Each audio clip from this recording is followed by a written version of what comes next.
Oke Pak. Ya Bapak, terima kasih. Sekali lagi saya ucapkan Pak, ini saya sudah baca buku ini dan saya kira ini sangat luar biasa. Buku ini menceritakan 3 pembebasan penyanderaan di Papua, di mana Bapak sebagai pelaku utama dalam pembebasan penyanderaan. Mungkin Bapak bisa ceritakan dari mulai penyanderaan pertama, pembebasan penyanderaan Kolonel Ismail, Bapak. Ya. Yang pertama tersandera adalah kelompok Komandan Korem Pak Ismail sebanyak 4 orang Pak. Samping Pak Ismail Kolonel ada Letnan Kolonel 1 Asintel Pak. Lalu ada Ketua DPRD tingkat 1 dan Pasur Tentara itu. Nah itu awalnya kenapa terjadi persanderaan, kita masuk ke pedalaman menemui gerombolan sudah menyerah, mereka minta tolong bangun kami punya ini, meminta suatu pembangun daerahnya gitu. Oke, suatu saat kita datang Pak, menyiapkan apa yang kalian perlu. Nah pada saat itu Pak, itu 4 orang yang disandera itu tidak bawa senjata Pak, pakai helikopter, tahu-tahu disandera Pak. Di situ terjadi pilot kita dibunuh 2 orang, helikopter kita dibakar. Nah kemudian mereka ini, Pak Ismail di satu tempat, yang lain dibawa ke perbatasan Pak, masuk ke PNJ. Nah, ini yang lama. Proses itu kira-kira mereka tuh tersandra, kalau Pak Ismail kira 1 bulan, kalau yang ke pedalaman itu dibawa kira-kira 2 bulan.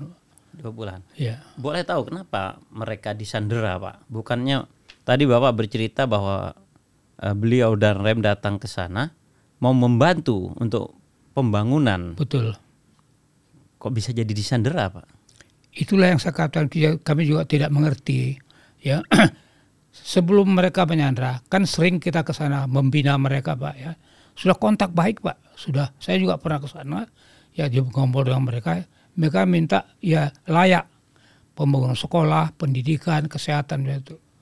Nah tapi waktu kita ke sana ada rombongan itu ya tidak bersenjata, tidak bawa pengawal, disandra. Mula-mula kami rencanakan operasi raid Pak. Operasi raid ya dipanggil Kopassus dari Jakarta, datanglah Pak Hendro Priyono. Pak Hendro Priyono. Iya. Tapi hanya mereka diberi pas waktu 1 minggu di sana Pak. Pak Hendro Priyono sebagai apa Pak? Waktu dari Kopassus komandan tim pembebasan sandera itu Pak. Oh, jadi Panglima TNI menurunkan timnya Pak Hendro Priyono dari Kopassus untuk membebaskan sandera. Iya, pakai operasi raid itu kita minta memang. Rencananya pakai operasi raid. Ya, rencana saya sebuat operasi raid. Kita minta pasukan Kopassus ke Jakarta, datanglah Pak Hendro. 1 tim Pak Hendro waktu itu masih mayor Pak. Nah, tapi setelah dicoba Pak, ini nggak mungkin. Karena sandera itu dipisah Pak. Pak Ismail mungkin bisa kita bebaskan, yang lain kita tidak tahu tempatnya di mana. Jadi ini kan kontak radio ada Pak dengan Pak Ismail kan. Baik. Kontak radio tuh Pak Ismail di mana di sini. Kira-kira yang lain di mana Pak? Saya nggak tahu. Jadi sanderanya terpisah. Terpisah Pak? 3 Pak, terpisah 3 itu. Kalau Pak Ismail kita bebaskan, mungkin bisa yang lain dibunuh Pak. Risiko kan Pak. Akhirnya tidak jadi. Saya coba hubungi Kasdam. Saya coba dengan operasi Sandiuda Pak. Operasi Sandiuda itu apa Pak? Gini, nah operasi Sandiuda itu adalah semacam operasi Pak ya. Saya katakan dulu bedanya dengan operasi biasa Pak ya.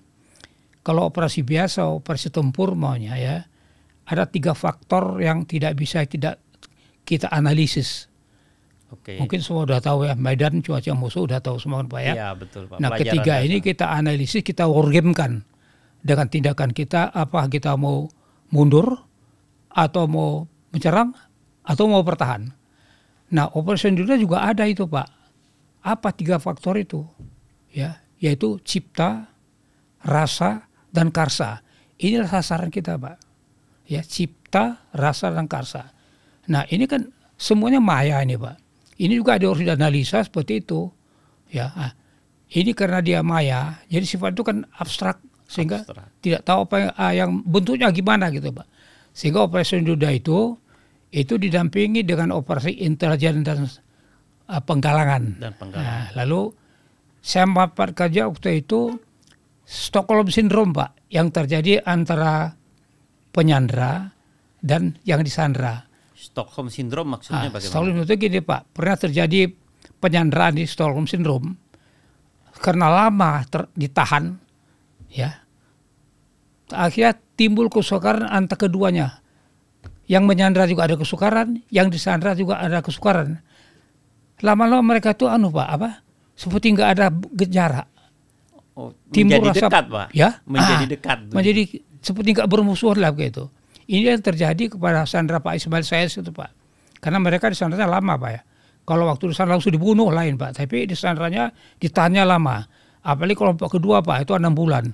Kelompok ketiga itu sampai 9 bulan. Nah, inilah ini yang saya pakai Operation Diuda itu yang dikenalkan Pak Yono itu, Pak. Sasarnya kalau operasi biasa kan jelas, Pak, ya. Medan sosial musuh tadi, lalu kekuatan lawan, pertahanan lawan. Ini lain, Pak. Cipta, rasa, dan karsa. Apa itu? Musuhnya maya, tidak jelas, Pak. Ya, Pak. Ya? Musuhnya tidak jelas berarti. Tidak jelas, ya itu. Bagaimana mencari cipta, rasa, dan karsa, maya. Tapi maksud operasi itu, Pak. Bagaimana kita bisa mensugesti. Jadi intinya itu mensugesti orang, Pak. Mensugesti orang, ya, pikirnya, perasaannya, sehingga bisa timbul kepercayaan. Intinya, Pak, operasi Sandiuda itu harus ada kontak. Harus ada kontak dengan lawan. Nah, kebetulan tertawan kan yang tersandra bawa radio, Pak, ya. Bisa bicara langsung dengan itu, Pak. Bapak bisa berkomunikasi dengan bisa lawan. Langsung Pak Ismail dan dengan tokoh penyandranya. Di mana itu, Pak? Bapak berbicara lewat Saya radio, posisi di mana? Di komando, Pak. Komando pembebasan itu. Di mana lokasinya? Di Abepura, Pak. Di Abepura. Abepura, ya. Nah, Pak Ismail kan di hutan, ada radio kan. Hutan apa, Bapak tahu? Kira di selatan Jayapura, kira terbang setengah jam lah. Nah, inilah karena bisa berkomunikasi. Satu saat, ya, Pak, ya, saya diminta datang, Pak, oleh tokoh gerombolan itu, Pak Samsudin. Bapak datang kemari, kita bicara muka-muka, berhadapan gitu, ya. Berhadapan. Bapak menyarankan kepada siapa operasi Sandiuda waktu itu? Kepada Kasdam, Pak. Kepada Bapak Kasdamnya kebetulan dari Kopassus juga. Oh, beliau dari Kopassus. Ya, jadi setelah dilihat ini, karena operasi raid itu, Pak, kita harus tahu detail sasaran itu, Pak. Apa kebiasaan musuh, gambar apa apelnya, di mana tempat sandra, akhirnya kita nggak tahu, apalagi yang lain, Pak. Sehingga kami bilang ke Pak Beni, tidak mungkin mengadakan operasi tempur. Saya sarankan operasi ini Sandiuda ini, Pak. Nah, itu. Sudah pernah dilakukan sebelumnya atau belum, Pak? Belum, Pak. Berarti ini baru pertama? Baru pertama kita coba. Belakangan Pak Hendro pernah di Kalimantan. Oh, Pak Hendro. Iya, Pak Hendro pernah. Baik. Terus ketika Bapak diminta untuk bertatap muka, Bapak penuhi? Saya lapor Panglima, Pak. Ya. Panglima Kodam? Panglima Kodam. Tidak boleh. Kalau kau mau berunding, masukkan lu pasukan paling kurang 2 regu. Saya ajukan syarat itu kepada gerombolan, no. Bapak datang sendiri, pengawal boleh bawa 3-4 orang. Bapak hanya diminta datang sendiri dengan pengawal 3 iya. atau 4 orang? Iya, paling banyak. Oleh gerombolan, iya. Pak Martin Tabu? Iya. Jelas Panglima tidak mengizinkan, Kak? Ya, tentu. Ya, sudah. Lah, gimana lagi? Itu lokasi undangan tatap mukanya di mana, Pak? Kira-kira 40 menit turun dari Jayapura ke selatan, nama itu daerah Kampung Bom namanya. Kampung di Bom. tengah hutan. Pakai helikopter? Iya, pakai helikopter. Bisa mendarat 1 helikopter saja. Hutan berarti? Iya. Nah, saya sudah katakan, Pak, ya kan? Panglima sudah tidak boleh, jelas tidak boleh, Pak. Tapi gara-gara omongan kawan tadi, saya sebut terbakar, Pak. Ini sebenarnya tidak boleh. Saya bertindak dengan emosi. Ini pantang, Pak, tidak boleh, Pak. Saya hadap Kasdam, Pak Kasdam bla bla bla bla bla, saya masuk. Loh, Panglima sudah tidak mengizinkan, Din. Ya, gimana, Pak? Akhirnya saya ngomong-ngomong, terserah kamulah. Kasdam mau gitu, Pak. Kasdam berarti secara ekspresi juga tidak mengizinkan juga, Bapak Pak, untuk masuk, iya, memenuhi undangan tersebut. Pantang besar mengalahkai perintah atasan, Pak. Betul. Sebagai seorang perwira TNI, Bapak tahu Sabta Marga, ya, betul, dan Sumpah Prajurit, ya. Dan kita tidak boleh membantah perintah atasan. Betul, Pak. Nah, itu setelah saya coba meyakinkan Kasdam, dia sudah Saya nekat saja gitu loh Pak, mohon maaf. Ya kan. Saya ajak 4 orang pengawal, dia ikut, saya beritahu risikonya, mau ikut, mau. Udah, pilot berangkat, karena kita mendarat, pesawat terbang lagi Pak. 1 jam lagi boleh datang setelah perundingan selesai. Jadi Bapak berinisiatif maju, Iya. memenuhi undangan tatap muka, Iya. melawan perintah Bapak Panglima Itulah Pak, itu yang tidak boleh sebenarnya Pak. dengan 3 pengawal saja. Iya Pak. Bapak masih ingat siapa saja mereka, Pak? Apa itu? Yang mendampingi Bapak siapa saja 2 orang masih ingat? prajurit Batalion 406. Dari prajurit Batalion 406. Iya. Namanya masih ingat nggak, Pak? Yang letnannya, pimpinnya itu Hasan namanya. Letnan Hasan. Hasan. Dia mau ikut, tapi saya bilang jangan. Kamu siap saja dengan sisa-sisa pasukan sini. Kalau ada apa-apa dengan saya nanti, pasukan bawa masuk. Bapak betul-betul memenuhi undangan. Saya datang Pak. Datang ke hutan Datang itu. ke hutan itu, ada gumuk kecil, helikopter turun, kita mendarat 4 orang, helikopter terbang lagi. Jadi Bapak hanya berempat tanpa ada pengawalan atau pengamanan pasukan. Saya dulu Pak, Franz Leo saya bawa. Oh, ada Pak Franz Leo. Kenapa? Orang ini sangat dekat dengan gerombolan lah. Ya, karena dia waktu berburu buaya banyak membantu gerombolan. Yang menurunkan pertama kali gerombolan itu dia juga Pak. Franz Leo. Iya, Franz itulah. Jadi sehingga selama operasi ini saya bawa kemana-mana. Ya saya katakanlah dalam kata saya bikin jadi tameng lah gitu. Ya kan? Pak Franz Leo Bapak jadikan tameng. Iya, ya tameng bukan itu ya. Karena kedekatan dengan gerombolan secara psikologis itu kan ada pengaruhnya kan. Betul. Dan dia selalu dekat saya Pak. Maksudnya kalau orang itu menyergap saya, mau mana saya mungkin Franz Leo kena dulu. Oh, wah, seru sekali Pak. Terus bagaimana waktu Bapak terbang ke sana, turun, apa yang terjadi Pak? Nah, kita turun, ya kan, helikopter udah kembali lagi, tinggal dia berempat. Saya menunggu kira 10 menit Pak. Di situ saya yang paling tegang sekali. 10 menit Pak, Iya, 10 menit. menegangkan. Mereka juga rupanya, secara kebiasaan, cerita belakangan, dia tunggu. Kalau ada helikopter datang lagi, itu pasti buat pasukan. Dia nggak mau keluar langsung gitu Pak. Oh, mereka juga antisipasi. Iya, begitu pengalaman mereka selama ini katanya. Itu. Jadi itulah sangat tegang sekali, kira 10 menit. Ya, baru datang seorang perwiranya ya, namanya saya masih ingat, Manase namanya. Nah, dia bilang dari Pak gerombolan itu Samsudin, Pak ya? kakak Martin sebentar lagi keluar menunggu Bapak. Ya sudah. Menunggu 10 menit itu Pak. Itu rasa mau kencing nggak bisa tertahan. Mohon maaf ya. Betul-betul tegang saya waktu itu. Sampai sekarang Pak kalau saya Masih ingat itu Pak ya? gitu-gituan Pak ya, saya debar sendiri Pak. Berdebar sendiri. Duk gitu. Mereka bawa senjata nggak Pak? Ya, Mereka bawa senjata. saya yakin ada Pak, tapi mereka nggak mau keluarkan tuh Pak. Paling tidak panah tombak ada. Ya. Waktu Mereka- berunding dengan Bapak di gubuk itu, Begini, bawa senjata atau tidak? jadi mereka tuh paling tidak ada 6 pucuk senjata Pak. Ada AK-4, yang lainnya ada 2 gitu. Itu Pak. Bapak lihat nggak senjata itu? Ya. Bapak lihat nggak senjata Oh, itu? waktu itu datang nggak? Waktu datang tidak mereka nggak kelihatan. pakai. Nggak Nggak pakai. kelihatan. Ya. Tapi saya yakin di kiri kanan itu pasti Pak ada itu Pak. Belakangan memang si Saur cerita. Saya cerita, wah waktu sering datang ke tempat kalian gimana? Bapak tidak tahu itu ada senjata ke arah Bapak. Katanya. Senjata semua mengarah ke arah Bapak. Ada ke arah saya. Ada itu yang cerita gerombolan sendiri Pak.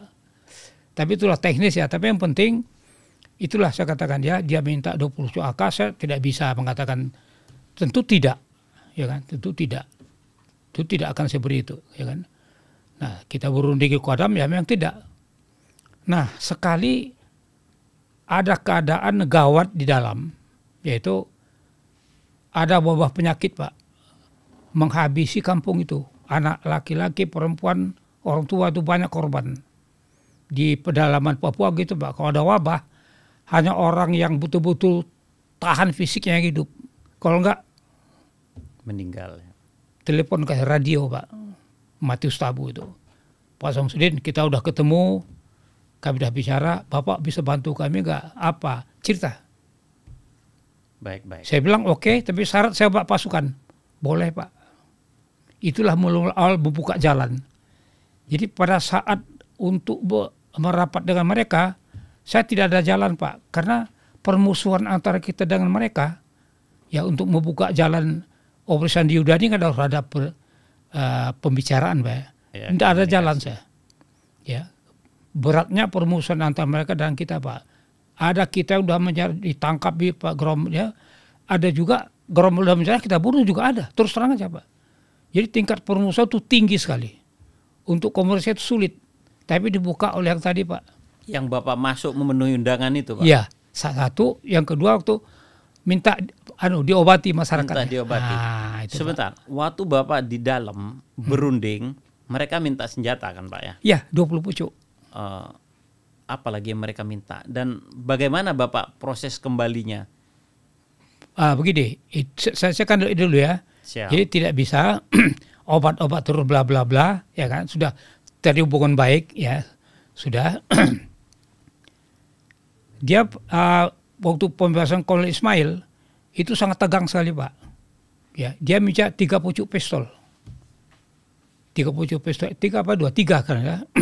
Saya lapor ke Kodam, Pangdam. Gimana nih, Pak?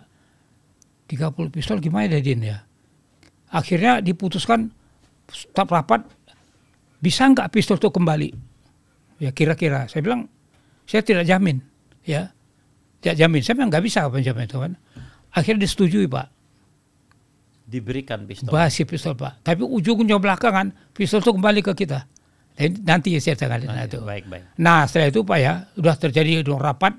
Dia sudah bisa agak masuk itu juga leluasa. Mereka juga ada yang turun ke kota. Sudah terjalin, Pak, itu tadi, Pak. Operasi Sandi Yuda itu. Operasi Sandi Yuda. Nah, terjadi peluang itu. Nah itulah awal mula dibuka dengan adanya kegiatan kita untuk mengobati rakyat, Pak. Dan TNI turun mengobati mereka. Iya, turun. Saya bawa pasukan. Dia pun keluar. Berani dia dan kita, Pak. Kita ada 20 orang. Martin datang, ketemu. Kalau saya mau tangkap bisa, Pak. Tapi Bapak datang? Enggak, tidak tangkap. Mengapa, Pak? Ya itu tadi sasaran saya itu bukan dia saja, Pak. Bagaimana daerah ini aman, Pak, ya. Rakyat bisa terbina gitu ya. Terbina, baik. Karena kalau dia tangkap tuh Nanti seperti melawan dia lagi, tumbuh lagi, Pak, ya kan. Tumbuh lagi, ya. Bahkan orang Obama akan datang ya bergabung dengan dia. Semakin banyak pemberontak. Semua semakin militan, Pak. Gerombolannya semakin Dia banyak. bilang, Pak Saudin, saya bilang, Pak Martin turun deh ke Jayapura. Nanti, Pak, kalau saya sekarang turun, orang Obama masuk sini, Bapak susah. Oh, jadi terjalin kerjasama dengan Bapak. Iya. Itu sebelum sandera lain keluar, Pak. Nah setelah Pak Ismail keluar dengan 3 pistol tadi, ya kan, dia keluar, hubungan kan terus. Pada saat ini sudah baik ini, ada lagi kelompok lain menyandera rombongan camat. Wah, sebentar, Pak. Yang pembebasan sandera Kolonel Ismail dengan 3 orang lainnya, Ya. pada saat setelah Bapak masuk, kemudian terjadi komunikasi yang baik, Ya. apakah kemudian mereka minta senjata, Bapak kasih pistol ya, Ya. apakah Kolonel Ismail dilepaskan Ah, langsung? betul. Jadi belum, Pak. Sudah waktu kita bilang, kalau kok nggak dikeluarkan, kami belum sepakat di sini, Pak. Ya kan? Setelah dikasih pistol pun tidak Nggak dilepaskan, keluarkan, Pak. Minta lagi senjata panjang, laras panjang. Wah. Nah, ini kami tidak beri berisiko, Pak, ya. Sempat kami menghubungi Pak Beni tidak ada, ya, Kasat tidak ada. Saya hubungi Pak Domo almarhum. Yang menghubungi Bapak langsung? Iya, langsung bicara dengan dia. Bapak tidak menghubungi ke Kodam minta petunjuk? Enggak, Kodam kan kita, Pak. Kodam kan kita. Pangdam Ya, sudah saya maksudnya bicarakan. Bapak berkomunikasi dengan Panglima dulu? Iya, dengan Panglima saya bicarakan dulu. Oh, sudah dibicarakan. Dan ada keputusan, coba kau hubungi dulu lah, pusat. Oh, Saya perintah coba Panglima menghubungi menghubungi Pak pusat. Beni, dia tidak ada tempat. Karena waktunya mendesak, Pak. Dia minta itu sore, dia pagi akan diserahkan kalau ini bisa kita penuhi, ya Pak ya. Nah setelah Ini itu, permintaan kedua berarti Bapak? ya permintaan kedua. Yang pertama tidak dilepaskan, tambah lagi minta Iya, senjata minta lagi? senjata panjang, ya Pak. Dia minta 3, Pak, kalau salah saya, 3 pucuk dia minta. 3 pucuk. Nah, tidak, Pak Beni tidak bisa dihubungi. Saya hubungi terakhir itu Pak Sudomo, Pak. Saya ceritakan bla bla bla bla bla. Kalau itu diberi, yang lain bagaimana, Pak Samsudin? Belum ada jaminan, Pak, karena mereka tuh kita tidak tahu. adakah jaminan senjata itu bisa kembali? Saya asal ngomong aja Pak, 50-50 Pak. 50-50. Apa yang sebelum 50 saya nggak tahu juga. Tapi akhirnya mereka kembali juga belakangan. Oh, belakangan senjatanya juga, kembali. Ya kan? Nah, itu. Ini hanya untuk penukaran dengan sandera atas nama Pak Kolonel Ismail saja, Ya. Pak? Belum dengan yang lain? Belum dengan yang lain. 2 kali minta senjata? Iya. Nah, yang lain tuh minta akal lagi Pak, tapi nggak pernah kita penuhi. Baik, Nah, baik. itulah awalnya waktu melepas Pak Ismail itu alatnya bukan main Pak. Ya. Pak, saya sudah masuk agak ke depan kita Pak, masuk ke dekat sasaran, bikin posko di situ, pakai radio. Pak Ismail bilang, tolong dia kepenuhi ini untuk keselamatan kami. Dia buat surat, saya sampai ke Panglima. Ya singkatnya, atas keputusan Pak Domo, dengan jaminan saya 50-50, kita kasih 3 Pak. Tapi sebelum kita kasih Pak, itu senjata kita rusak dulu. Kita Dirusak sirangi apanya, Pak? air garam kita kasih. Larasnya kita kasih air garam itu pasti nggak bisa dipakai Pak. Gak bisa dipakai. Iya. Siapa yang punya ide begitu, Pak? Saya Pak. Bapak punya Saya ide. panggil orang yang bawa itu. Di belakang terbang Sentani itu ada satu gubuk. Di belakang gubuk tuh mereka kerjakan. Cari air garam disiram itu. Baik. Iya. Setelah dikasihkan senjata itu, Pak Ismail dilepaskan. Dilepaskan Pak. Dilepaskan. Iya. Tapi yang sisanya belum. Belum. Sisa masih dalam Pak. Masih di dalam. Camat Waris masih di dalam. Perusahaan kayu Hanurata masih di dalam Pak. Nah, Masih di dalam. jadi melepaskan Pak Ismail itu banyak rintangan. Banyak ya. rintangannya. Demikian juga rombongan, kan Pak Ismail ada Pak Admiral situ. Admiral dipisah Pak ke tengah hutan mereka tuh, bawa ke daerah PJ, ya ditulis itu apa yang mereka alami siksaan sampai pastor ditahan Pak, mendakwa Tuhan dia, pastor Pak. Pastor Ya Tuhan, ditahan. apa salahku kepadamu? Karena aku dibuat begini. Bapak pastornya. Ya, Bapak pastornya mendakwa Tuhan. iya, Seperti itu. mendakwa Tuhan. Ya mungkin karena mungkin mereka mengalami penyiksaan di dalam, Pak. Mengalami Pak. Awal tersandra mengalami Pak Ismail, Pak Admiral, Pak Balwali, itu Pak Ismail mukanya bengkak dipukul kerak keling Pak. Dipukul. Ya Pak Admiral ditelanjangi, dipukul pingsan, ada fotonya di tengah lapangan tuh Pak, pingsan dia. Nah masuk ke PNJ mereka yang Pak Admiral dengan Pak Maloli itu juga untuk sampai ke tempat itu 10 hari jalan, daerah pegunungan, udara dingin, sungai banyak rintangan-rintangan sambil dipukuli. Pak Admiral itu disuruh dengan api Pak. Berarti Dia kondisinya sangat menyedihkan, Pak. Sangat menjadikan.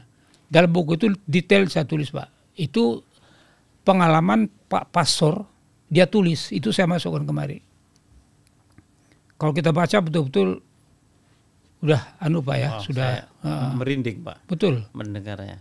Jadi kalau dikatakan yang melanggar HAM itu hanya TNI, saya tidak terima Pak. Kita datang baik-baik disandra, apa itu? Betul. Nah, lebih baik persoalan Papua itu yang mau diselesaikan, ya. Anda pelaku pelanggaran HAM sekaligus korban. Kami juga begitu, melakukan kalau korban juga. Ada peristiwa lain lagi Pak, belakangan ini. Setelah peristiwa penyanderaan pertama, Nah, ada lagi yang lain? ada lagi Pak.